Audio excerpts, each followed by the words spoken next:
দিলাম হলে চাল ভাজা চানাচুর সিদ্ধ বুট কাঁচা বুট দেবো দেন। আপনার হাতের ভাজা অনেক মজা লাগে জানেন, তাই রোজ রোজ খাইতে চলে আসি। সিক্রেট কোনো মশলা আছে নাকি যে এত স্বাদ লাগে মামা? আমার এই মশলার মধ্যে এই যে এখানে যা দেওয়া আছে বুঝলেন পরিমাণে বেশি, তাই পরিমাণে বেশি দেন তাই এত স্বাদ লাগে। পরিমাণে সাদা ফলটা আছে না, সাদা ফলটা বেশি। তাই সত্যি অনেক মজা লাগে। গাইস কেউ যদি খাইতে চান বড় হাসপাতালের ওভারব্রিজের পাশে মামার দোকান, চলে আসেন।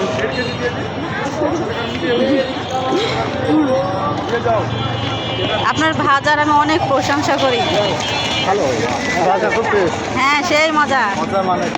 যতবারই এখানে আসা হয়েছে হ্যাঁ যতবার আসছি ততবার একবার স্বাদ লেগেছে, আমরা বারবার আসি এখানে খাইতে, সেই মজা লাগে।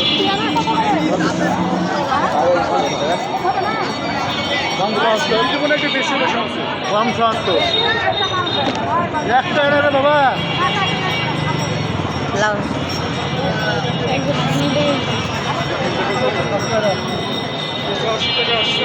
সমস্যা হয়নি, বাজা পড়া এখন উড়া দুরা খাওয়াবো সব কিছু। হ্যাঁ থ্যাংক ইউ। মামার হাতের ভাজা।